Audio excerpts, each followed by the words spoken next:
네, 오늘은 심판대 앞에서라고 하는 제목으로 말씀 나누겠습니다. 제가 초등학교 5학년 때인지 6학년 때인지 기억이 가물가물한데요. 아마도 이제 운동회를 시작하는 조회였는지 무슨 조회 시간이었어요. 아침 조회, 예전에 아침 조회 뭐 일주일에 한 번인가 매일인가 섰잖아요. 그 조회를 할 때 초등학교 때 제가 아무것도 아니었는데 그 선생님이 어느 날 너 나와서 앞에서 단상에 서서 구령을 외쳐라. 아마도 이제 교육적인 차원에서 제가 처음이었고 그 다음에 다른 학생들도 이제 돌아가면서 했는데 그 조회 서면 그 선생님들 서 있는 데 있잖아요. 거기 그 단상 위에 올라가 가지고 뭐 전체 차렷 뭐 아마 그런 구령을 외쳤던 모양이에요. 전날 오후에 연습을 시키셨어요. 그래서 연습을 했어요. 그리고 내려왔는데 단상에서 연습을 하고 내려왔는데 조회가 연습이 끝나고 나서 친구들이 저한테 묻는 거예요. 야, 너 아까 왜 울었어? 내가 울었다고? 왜 울었니? 안 울었는데 무슨 소리야? 제가 이제 단상이 처음이니까 긴장해가지고 목소리가 막 바들바들 떨렸던 거예요. 저는 너무 긴장해 있으니까 제 목소리가 떨렸던 것도 모르고 그냥 그 순간이 그냥 빨리 지나가기만을 바랬었는데 친구들은 야, 너 왜 아까 울었어? 왜 울고 그래? 그래서 놀림을 많이 받았던 그런 기억이 있습니다. 그래서 이후로 교회에서 보면 가끔 이렇게 처음 대표 기도를 하거나 이제 이제 좀 많은 사람들이 모인 곳에서 할 때 이렇게 울먹울먹 하는 것처럼 느껴지는 분들을 보면 제가 그 마음을 잘 알아요.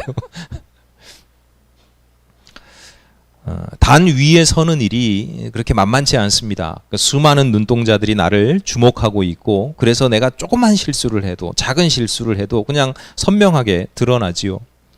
지금 국민 MC라고 그 인정받는 유재석 씨도 굉장히 능숙하게 진행을 하는데 행사 진행을 하는데 오랜 세월 이제 무명으로 지내야만 했습니다. 유재석 씨랑 친하게 지내는 지인들은 일찌감치 이 사람의 재능을 알아봤대요. 얘는 언젠가는 반드시 성공할 애다. 재능이 너무 탁월하다. 알아봤다는 거예요. 빨리 성공하지 않는 게 너무 이상하다. 왜 오랫동안 무명 생활을 하는지 모르겠다. 그런데 알고 봤더니 무명 생활을 하는 이유가 있었죠.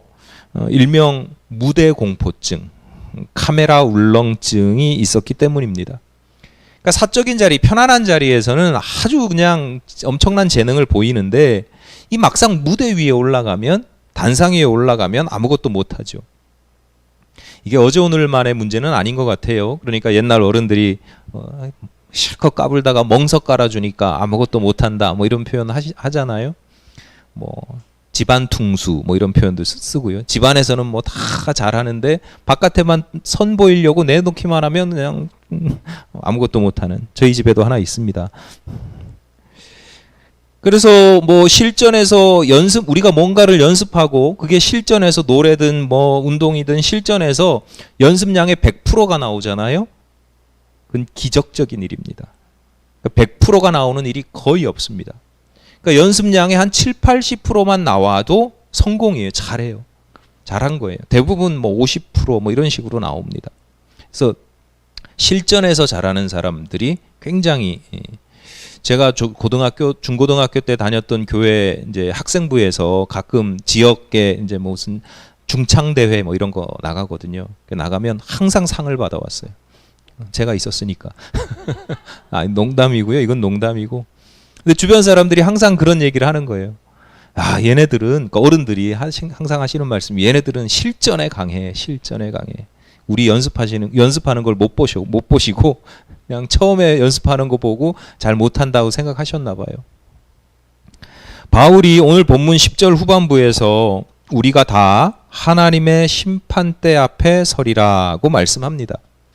우리가 일반 단상에 올라가도 그리고 무대 같은 데 올라가도 참 두렵고 떨리는데요. 그 단상이 심판대 앞이라면 어떻겠습니까? 그 심판대의 심판장이 하나님이시라고 하면 여러분 마음이 어떻겠습니까? 무대나 단상은 피할 수 있어요. 안 하면 돼요. 안 올라가면 돼요. 나 이거 안 해. 그러면 돼요. 근데 하나님의 심판대는 피할 수가 없어요. 누구나 그 심판대 위에 서야 합니다. 이런 점에서 하나님의 심판대와 관련해서 오늘 우리가 반드시 성도님들이 반드시 평생 기억하면서 살아야 할 몇 가지, 세 가지 정도를 말씀을 드릴 텐데요. 첫 번째는 우리는 앞서 말씀드렸듯이 우리는 결국 하나님의 심판대 앞에 선다라고 하는 사실을 우리는 기억해야 돼요.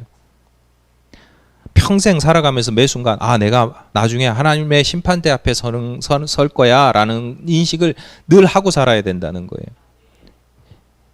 쉽게 말하면 무슨 얘기냐면 우리들의 모든 삶의 언행들이 있잖아요. 말과 행동들, 언행심사, 마음 먹는 거, 생각하는 거, 이 언행심사가 결국은 그 내용들이 판단을 받는다는 거예요. 누구의? 하나님의 판단을 받는다는 거예요. 그러니까 우리는 내가 하나님의 심판대 앞에 설 거야. 이건 무슨 얘기냐면 내 삶에 대해서, 내가 내뱉는 언행에 대해서 또는 선택에 대해서 일종의 책임감이 있어야 되는 거예요. 왜냐하면 그 선택에 대해서, 그 언행에 대해서, 그 삶의 내용에 대해서 결국은 스스로 책임질 수밖에 없기 때문에 그렇습니다. 하나님께서 나중에 판단하시거든요. 오래전 일이지만 청문회에서 뭐 그런 거 있었잖아요. 옛날 청문회 처음 할 때 기억나지 않습니다. 하나님의 심판대 앞에서는 통하지 않습니다. 기억나지 않는다거나 제가 모르고 그랬어요. 우연히 그랬죠. 그때는 어쩔 수가 없었어요. 제가 좋은 의도로 선의로 그런 거거든요. 이런 건 다 변명입니다. 통하지 않습니다. 결국 내가 책임져야 된다. 내가 하나님의 심판대 앞에 설게 될 것이다 라고 하는 것은 결국 나의 모든 크고 작은 언행들이, 삶의 선택들이 판단받고 심판 책임져야 된다라고 하는 거예요.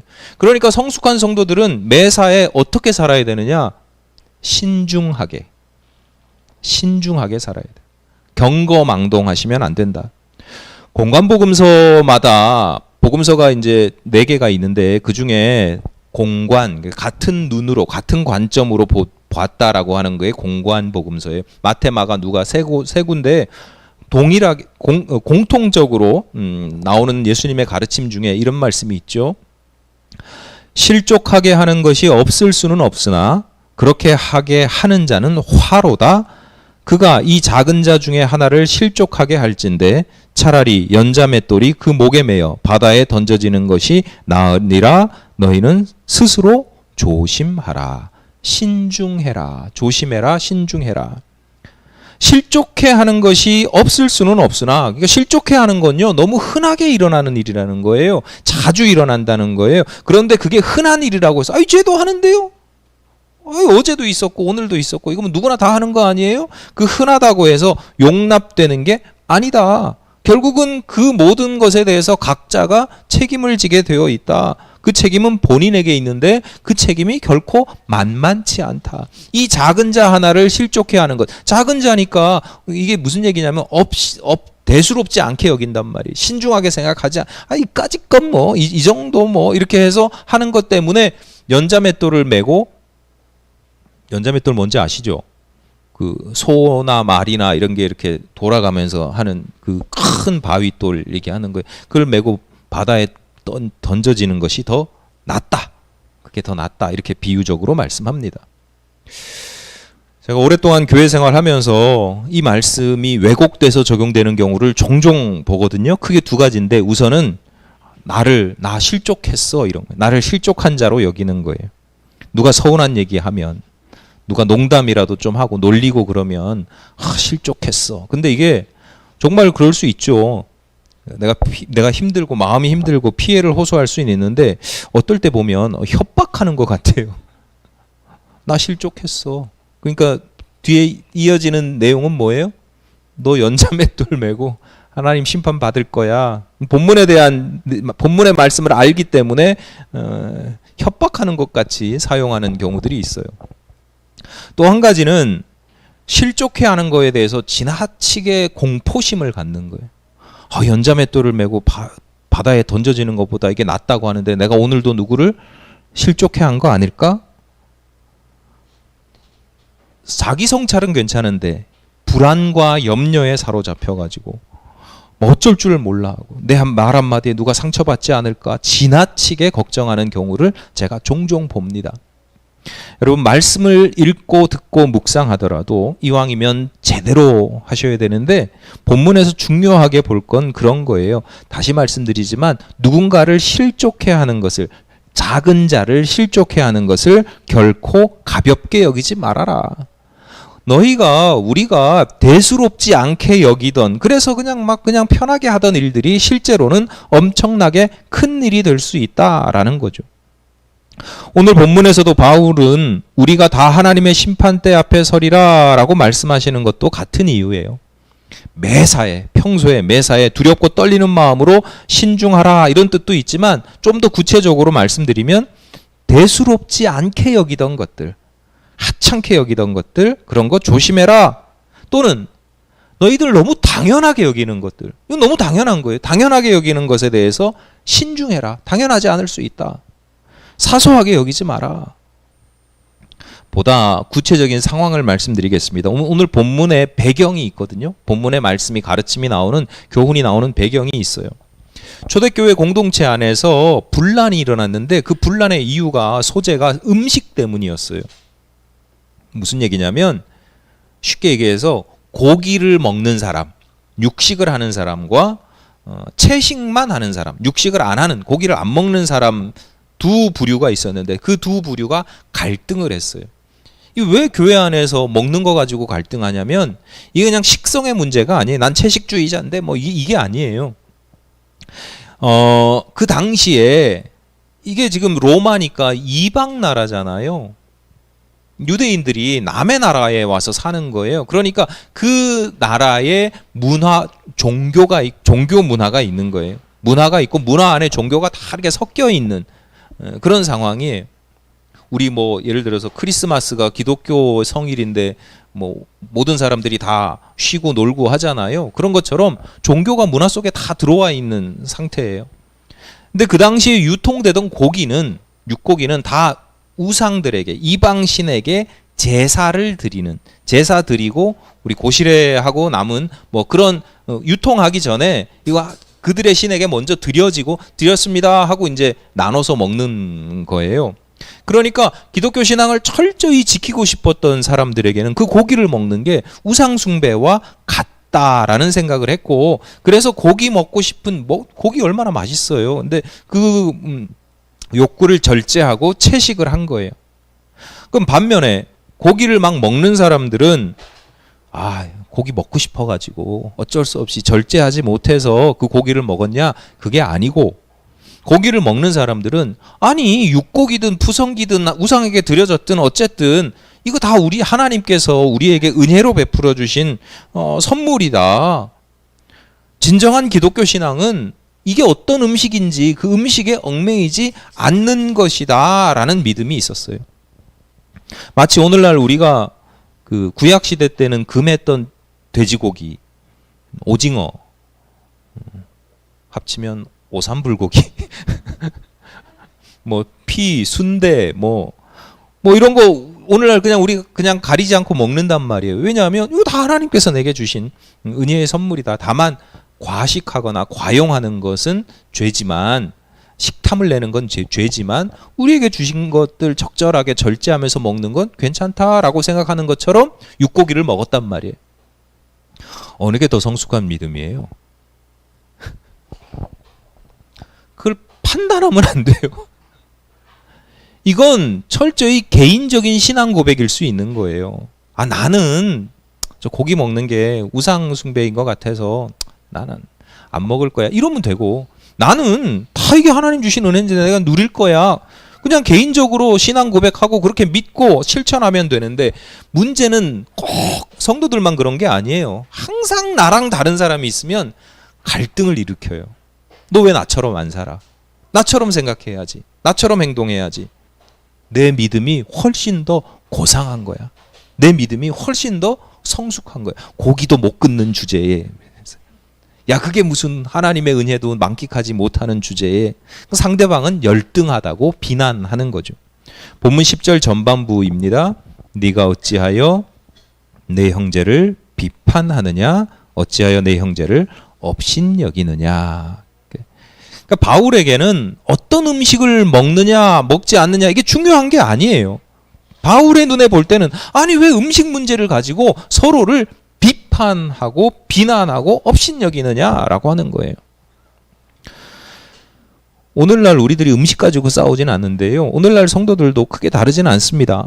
예배나 기도나 말씀이나 헌금이나 봉사, 전도, 직분 등등 종교적인 어떤 활동들에 대해서 신앙적인 가치를 왜곡되게 부여하는 성도님들이 있어요.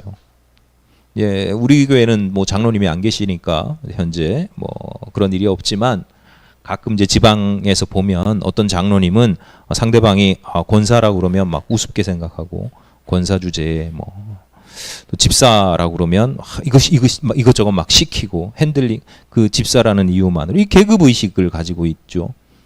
내가 장로니까 보다 내가 신앙적인 우위, 지위에 우위에 있다. 뭐 이렇게 여기는 거죠. 성경 좀 몇 번 더 읽었다고 많이 읽었다고 통독 몇 번 했다고 그렇지 않은 사람을 우습게 여기기도 합니다. 아이 성경도 안 읽었으면서 성경도 모르면서 기도도 안 하면서 이게 얼마나 아이러니한 일인가 하면요. 앞서 말씀드렸듯이 성경 많이 읽어도요. 엉뚱하게 해석하는 경우가 부지기수입니다. 지멋대로 지맘대로 내 좋은 대로 해석하는 경우가 부지기수예요. 100번 읽으면 뭐해요? 100번 다 잘못 읽은 거지. 그러니까 이게 자랑할 일이 아니에요. 열심히 성경 읽어야죠. 열심히 기도해야죠. 근데 이게 난 이 정도 사람이야. 이게 자랑할 일이 아니란 말이죠. 헌금 많이 드렸다고 그렇지 못한 사람 우습게 여기기도 하고 예전에 제가 다녔던 교회 처음에 가가지고 얼마나 놀랬던 게 하나 있는데 주보에 헌금 영수기가 있는데요. 그 헌금 영수기에 명단을 이렇게 쭉 적는데 처음에 몰랐어요. 근데 나중에 보니까 이게 금액 순으로 적는 거예요. 많이 내신 분이 맨 위에, 맨 밑에 보면 애들이 있어요. 아이들, 청년들 뭐 이렇게 딱 보면 주로 이제 장로님들이 이제 앞에 계시고. 또 다른 교회 흔한 경우인데 뭐 직분 순으로 이제 기록하는 경우도 있어요. 그래서 그런 교회는 가보면 맨 앞에 이제 목회자 이름이 항상 맨 앞에 기록이 됩니다. 좋게 생각해 보면 뭐 일부러 나쁘게 그렇게 나쁜 의도를 가지고 그렇게 했을 거라고 생각하진 않아요. 좋은 의도겠죠. 예우하는 거죠. 우리 교회 목사님 예우하고 장로님 예우하고 헌금을 여러분 헌금 많이 드리는 거 나쁜 거 아니에요. 믿음은요 돈으로 드러나요. 이게 믿음뿐만 아니라 누가 나를 사랑한다 그러는데 돈 하나도 안 쓰고 이거 거짓말이잖아요. 그러니까 헌금 많이 그 자체가 문제가 그 자체가 무슨 뭐 대단한 건 아니지만 거기에 담겨 있는 믿음을 보면 힘들고 어려운데도 이렇게 많이 헌금하신 분에 대해서 인정해주고 예우해주는 거 그거 뭐 충분히 이해되는 일이죠.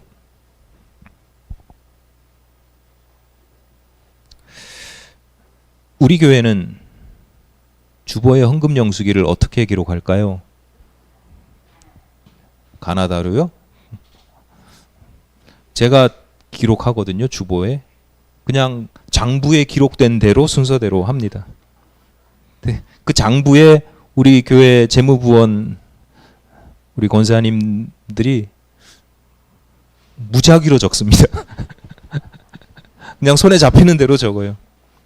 그러니까 저도 처음에는 이거 순서를 가나다 순으로 하려니까 너무 어려운 거예요. 보기 좋게 가나다 순으로 하면 보기가 좋거든.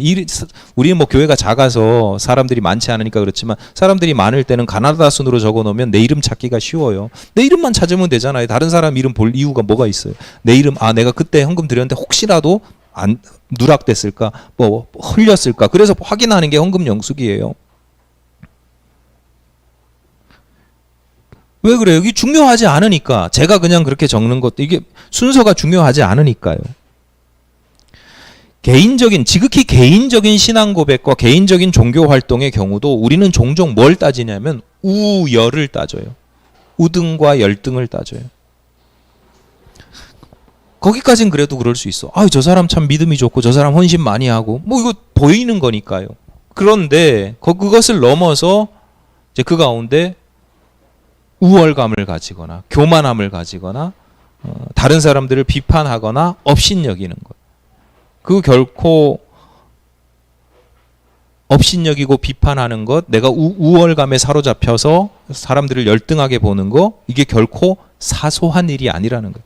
우린 자연스럽게 그냥 뭐 그럴 수도 있지 뭐 이러고 하는데 그거 아니라는 거예요. 하나님 보시기엔 그거 엄청나게 큰 문제다. 오늘 본문에서 주목해 볼 단어가 하나 있는데요. 네가 어찌하여 내 형제를 비판하느냐 이렇게 되어 있잖아요. 여기서 비판이라고 하는 단어가 헬라어 원어로 크리노라고 하는 단어인데 분리하다, 판단하다, 결정하다 이런 뜻이에요. 그러니까 문맥상은 비판하다가 적절하니까 비판하지 마라 이렇게 되어 있지만 사전적인 의미는 판단하지 마라 이렇게 되어 있어요. 이 단어가 왜 의미심장하냐면 우리가 하나님의 심판대 앞에서 받는 게 뭐예요? 판단이에요. 판단. 하나님의 심판대 앞에서 우리가 받는 게 판단이에요. 여러분 지금 우리들의 경솔한 판단이 결국 하나님 앞에 하나님의 심판대 앞에서 판단받는 내용이 될 수도 있다라는 경각심을 가져야 된다라는 거예요. 근데 왜 이런 판단받을 만한 하나님의 판단을 받을 만한 판단을 왜 해요? 경솔하니까, 신중하지 못하니까. 이건 너무 당연하니까. 이렇게 판단하는 건 너무 당연한. 저 사람 욕을 먹어도 싸. 이런 게 그런 거예요. 저 사람 욕 먹어도 싸지. 욕 먹어도 마땅하지. 언론에서 뭐 하면 그냥 덩달아서 아니 생각하면서 나도 같이 비판 의식을 갖는 건 좋은데 그냥 부화내동이라고 그러잖아요. 그냥 막 쓸려가지고 감정 소모하는 거. 그냥 욕하고 싶은데 울고 싶은데 뺨 때린다고 욕하고 싶은데 막 안 그래도 사는 게 힘들어 죽겠는데 다 저 자식들 때문이야 뭐. 여러분 근데 이게 가장 많이 나타나는 사례가 뉴스 볼 때도 있지만 또 언제냐면 가까운 사람들, 가족, 자녀, 가까운 편한 사람들, 친한 사람들, 어떻게 보면 사랑하는 사람들에게 이런 현상이 나타나요. 내가 편하니까 가까우니까 내 판단이 당연하다라고 그냥 여기는 거죠. 하나님의 심판대 앞에서는 그 사람의 열등함보다 나의 경솔한 판단이 더 큰 심판의 이유가 되는 문제가 된다. 여러분 최후의 심판이 있음을 기억하셔야 합니다. 지금 나의 경솔한 선택과 판단과 행동이 심판의 이유가 될 수 있다라는 사실을 매사에 기억하시고 매사에 신중하시기를 바랍니다. 우리가 완전할 수는 없어요. 완벽할 수는 없어요. 그래서 회개하고 기도하는 거예요. 아 하나님 그때 잘못했어요. 하나님 제가 모르고 잘못인지 모르고 지은 죄도 있을 거예요. 용서해 주세요. 이렇게 기도를 하죠. 부족하지만 그래도 회개하면 되지 뭐 그러고 막 사는 게 아니라 성도들은 신중하게 살아야 된다라는 거고요. 두 번째는 심판대 앞에 선다라는 게 무슨 의미가 있냐면 심판대 앞에 서는 사람은 우리 모두 다 누구는 서고 누구는 안 서고 심판대라고 하면 우리 흔히 극악무도한 사람들, 범죄자들 뭐 이렇게 생각하는데 그게 아니에요. 죄가 있든 없든 많든 적든 어떤 사람도 심판대 앞에 서게 됩니다. 심판대라고 번역했지만 원래 단어는요. 그냥 판단받는 곳이에요. 단상이에요. 단상. 오늘 본문에서 바울이 교훈하는 대상, 너희들 우리가 모두 다 심판대 앞에 서리라 라고 하는 말씀을 받는 사람들이 누구냐면 로마에 있는 교우들이에요. 예수 믿는 사람들이에요. 열심히 믿는 사람들이에요. 때로는 내 믿음 때문에 음식을 절제하기도 하고 내 믿음 때문에 음식에 제한받지 않는 그런 성숙한 믿음을 가진 성도들에게 우리 모두 다 심판을 받을 거다라고 이야기를 하는 겁니다. 여러분 내가 성도라는 이유로 신앙생활을 열심히 했다는 이유로 직분자라는 이유로 프리패스가 안 된다. 하이패스가 안 된다. 그냥 통과가 안 되고 반드시 심판대 앞에 서서 조목조목 심판을 받는다. 코로나 시대를 지나면서 두 가지 상반된 사람들의 모습을 볼 수 있었어요. 어떤 사람들은 내가 혹시라도 코로나19에 감염이 되어서 다른 사람에게 민폐를 끼치면 어떻게 하나. 내가 감염이 확실한 것도 아니고 약간 조짐이 보이거나 목이 살짝 아프거나 뭐 이렇게 가능성이 보여도 야, 이거 혹시 나 감염된 거 아니야? 내가 이거 감염된 줄 모르고 저 할머니, 저 할아버지, 어르신 같이 지내다가 우리 애들 같이 지내다가 전염 감염시키면 어떡하지? 라고 하는 책임감과 염려를 가지고 살아가는 사람들이 있고요. 또 어떤 사람들은 난 아니겠지. 증상이 좀 있어도 가능성이 있어도 누구 접촉했어도 에이 설마 내가 그러겠어? 그래 가지고 초기에 곳곳에서 집단 감염이 일어나고 막 하지 말라는 거 했는 뭐 제주도 여행 가서 막 퍼뜨리고 막 그 난리가 났었던 이유 중에 하나가 에이 지금이야 감염이 전파력이 너무 강하다는 걸 아니까 경각심을 또 많이 갖지만 초기에는 에이 설마 난 아니겠지. 뉴스에 맨날 나와도 저 사람 뭐 몇만 명 나와 봐도 전체 인구에 따지면 0.몇 프로야. 뭐 100명 중에 1000명 중에 10,000명 중에 1명인데 내가 되겠어? 뭐 이런 생각들. 여러분 이게 코로나에 대해서만 그런 게 아니에요. 이게 평소에 자신의 성향에 따라서 코로나에 대해서도 그렇게 반응을 하는 거죠. 매사에 그렇습니다. 심지어 신앙생활에 대해서도 마찬가지입니다. 성숙한 성도들은 나는 아닐 거야 이렇게 생각하는 것보다 나도 그런 것 같아 라고 생각하는 사람들이 성숙한 사람들이죠. 그래서 말씀을 들을 때에도 자기 자신을 먼저 적용시키는 거예요.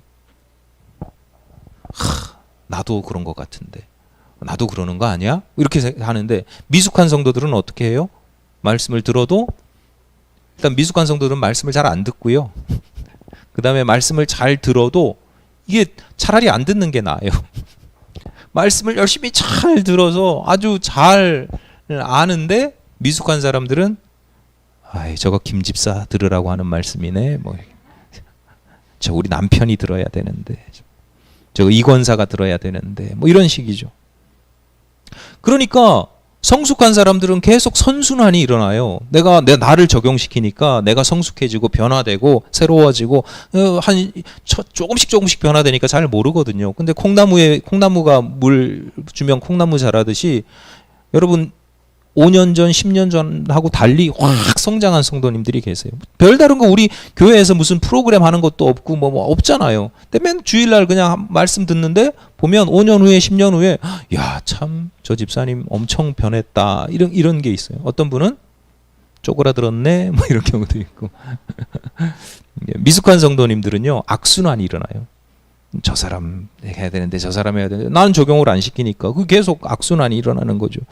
여러분 우리가 하나님의 구원에서 열외가 되지 않는다는 소중한 믿음을 갖는 것 정말 중요합니다. 우리는 하나님의 구원에서 절대로 열외되지 않는 구원받은 사람들입니다. 그런데 더불어서 하나님의 심판대 앞에서도 열외가 되지 않는다는 사실을 여러분 기억하시기를 바랍니다. 마지막으로 우리가 기억해야 되는 것, 하나님의 심판대 앞에서 기억해야 되는 것, 심판대에서 판단하시는 분은 하나님이라고 하는 사실이에요. 지금 법무부 장관인 한동훈 장관이 검사 시절에 독직 폭행을 당했다. 그래서 이제 독직 폭행을 했다. 재판을 받은 검사가 있거든요. 1심에서 유죄 판결을 받았어요. 독직 폭행이라는 게 뭐냐면 업무를 하면서 그 업무상 폭행을 필요 이상의 폭행을 한 게 독직 폭행이에요.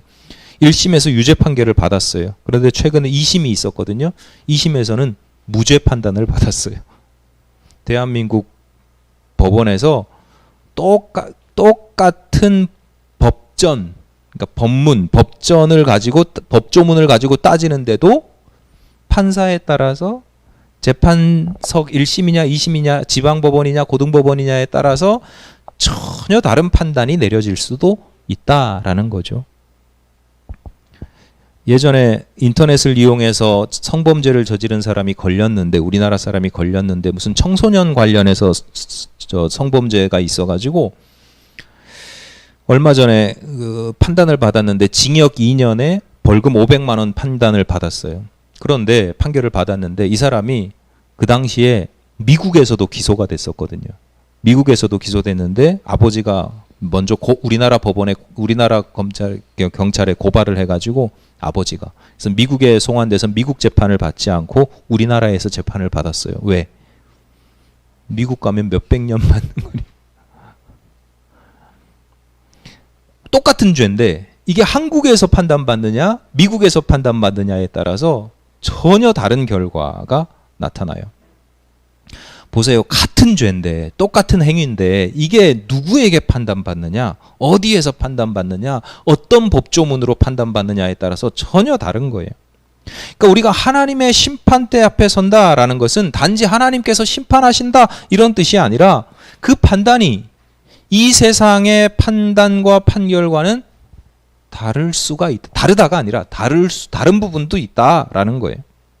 왜냐하면 하나님의 심판, 하나님의 판단은 이 세상에서의 가치관이 아니라 하나님 나라의 질서와 규범대로 하는 거예요. 이 세상에서는 내가 아는 상식대로, 내가 아는 법대로, 규범대로, 내가 아는 정의대로지만 하나님 앞에서는 하나님 나라의 가치와 질서와 규범과 정의와 공의로 판단하는 거죠. 최근 검찰 출신 대통령께서 자주 하시는 표현이 있잖아요. 법과 원칙대로. 목사 입장에서는요, 참 안타까운 표현이에요. 맞는 말이지만 굳이 저렇게 말할 필요가 없는데 대통령이 정치하는 사람이거든요. 행정하는 사람이거든요. 검사가 아니란 말이에요. 그런데 법과 원칙대로를 자꾸 강조하는 거예요. 그 대우조선 하청 노동자들의 점거 파업에 대해서도 법과 원칙에 따라 손해배상을 청구하는 것이 맞다. 굳이 그 말을 왜 하냐고 도대체. 맞아도. 그래서 안타까워요. 총경급 경찰들이 모였다고 법과 원칙대로 처벌하겠다고 그래요. 참 안타까워요. 중국 최초의 통일 제국이 진나라거든요. 진나라의 시황제, 그래서 진시황 이렇게 이야기하잖아요. 최초의 황제 진나라 시황제가 통일왕국을 중국의 최초의 통일왕국을 이루고 자기가 최초의 황제가 되는데요. 그렇게 될 수 있었던 중요한 가치 기반이 있는데 그게 뭐냐면 법이었어요. 유교에서 흔히 법가라고 하는 겁니다. 법가. 법을 굉장히 중요하게 엄격하게 법 적용하는 거. 법을 중요하게 여깁니다. 엄격하게 적용합니다. 그런데요. 그 나라가 오래 가지 못합니다. 시황제가 갑자기 죽고 나니까 힘센 황제가 갑자기 죽고 나니까 아들이 황제가 됐는데 황관 조고가 장난질을 치다가 나라를 다 망가뜨리고 그 손자에게 물려받아서 결국은 멸망합니다. 여러분 이게 뭐 그냥 단순하게 볼 수는 없지만 법과 원칙, 이게 세상의 법과 원칙이거든요. 그 법과 원칙을 지켜서 철저하게 엄격하게 적용해서 뭔가를 만들어낼 수 있어요. 근데 그거 유지시키는 건요. 우리 흔히 생각할 때 유지시키기 위해서 법과 원칙이 있어야 된다라고 생각하잖아요. 유지시키는 게 법과 원칙으로는 너무 힘들어요. 외람된 말씀이지만 제가 안타까운 마음이 드는 여러 가지 이유가 있는데 외람된 말씀이지만 그냥 딱 한 가지만 말씀드릴게요. 여러분 법과 원칙을 강조하는 사람들은 힘이 센 사람들일까요? 약한 사람들일까요? 주로 힘이 센 사람들. 보세요. 법과 원칙대로라고 이야기하는 사람들은요. 힘이 있는 사람들이에요. 주로. 왜냐하면 힘이 센 사람들이요. 법과 원칙을 만듭니다. 힘이 센 사람들이요. 그 법과 원칙을 해석합니다. 당연히 자신들에게 유리하게 해석하고 자신들에게 유리하게 만드는 게 그냥 뭐 제가 무슨 어떤 이념이 있어서가 아니라 그 너무 당연한 인간의 심리고 본성이고 그냥 이 세상의 질서예요. 세상에서의 재판은 정의와 불의를 판단받는 것처럼 보이지만 세심하게 들어가 보면 결국은 힘과 힘의 싸움인 경우가 종종 있습니다. 그 이유가 거기 있는 거예요. 30년 만에 재심해서 무죄를 받고 뭐 이런 경우도 있잖아요. 여러분 혹시라도 오해하지 마세요. 제가 무슨 나쁜 건 아니고 무슨 다른 말씀 드리려는 게 아닙니다. 세상의 질서와 규범을 우습게 여기라고 하는 게 아니에요. 우습게 여기면 안 됩니다. 존중해야 돼요. 우리가 살아가고 있는 세상의 질서와 규칙, 규범을 존중해야 되죠. 중요하고요. 이왕이면 그거 지켜야 됩니다. 그런데 제가 이렇게 강하게 좀 말씀드리는 건 뭐냐면 그 판단이 늘 옳지는 않다라는 거예요. 시대와 상황에 따라서 때로는 사람에 따라서 힘을 따라서 전혀 다르게 적용되잖아요. 그러니까 성도들은 이 세상의 법과 원칙을 존중해야 되지만 그게 절대적인 진리인 것처럼 생각해서는 안 된다는 거예요. 만고불변의 진리는 아니다.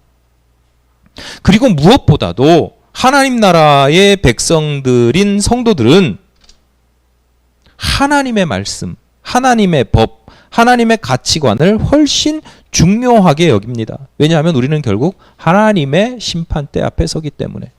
하나님께서 세상의 가치와 질서로 우리를 판단하시는 게 아니라 당신의 질서와 가치와 규범으로 우리를 판단하신다. 여러분, 하나님의 심판대 앞에서 무죄를 받는 게 우리의 목표가 아닙니다. 심판이라고 하니까 우리 통과 나고 이렇게 생각하는데 여기 이 판단이라고 그랬죠. 판단. 무죄를 받는 게 우리의 목표가 아니에요. 하나님의 심판대 앞에서 성도들은 하나님께 인정받고 착하고 충성된 종이라 인정받고 칭찬받고 포상받는 곳이 하나님의 심판대예요. 하나님의 뜻대로 잘 살았을 때. 그것이 우리의 신앙의 목표가 되어야 합니다. 그래서 이를 위해서 우리가 살아도 주를 위해 살고 죽어도 주를 위해서 죽는 삶을 사는 사람들이 하나님 앞에서 칭찬받고 인정받고 하나님의 심판대 앞에서 존중받는다. 사나 죽으나 주의 것으로 살아가시기를 바랍니다. 자꾸 내가 나서니까 주님은 사라지고 자꾸 내가 나서니까 내가 판단하고 내가 정죄하고 그게 아니고 사나 죽으나 난 주님의 것, 주님의 뜻대로 이해하고 포용하고 그렇게 살아갈 때 하나님의 심판대 앞에서 좋은 결과를 얻게 되시기를 간절히 바랍니다. 기도하시겠습니다. 하나님, 너무나 바쁘고 분주한 세상을 살아가면서 삶의 목표도 신앙의 목표도 또 어떤 질서와 가치에 대한 의식도 없이 하루하루 버겁게 살아가는 경우가 종종 있습니다. 저희들의 마음과 영혼을 하나님 깨우쳐 주셔서 결국 우리가 하나님의 심판대 앞에 서는 존재임을 기억하게 하시고 그리하여 신중하고 매사에 하나님의 뜻을 따라서 살아도 주를 위하여 살고 죽어도 주를 위하여 죽을 수 있는 저희들이 되게 하여 주시옵소서. 하나님의 심판대 앞에서 그저 통과되는 것이 아니라 인정받고 칭찬받는 복된 성도들 되게 하여 주시옵소서. 예수님 이름으로 기도드립니다. 아멘.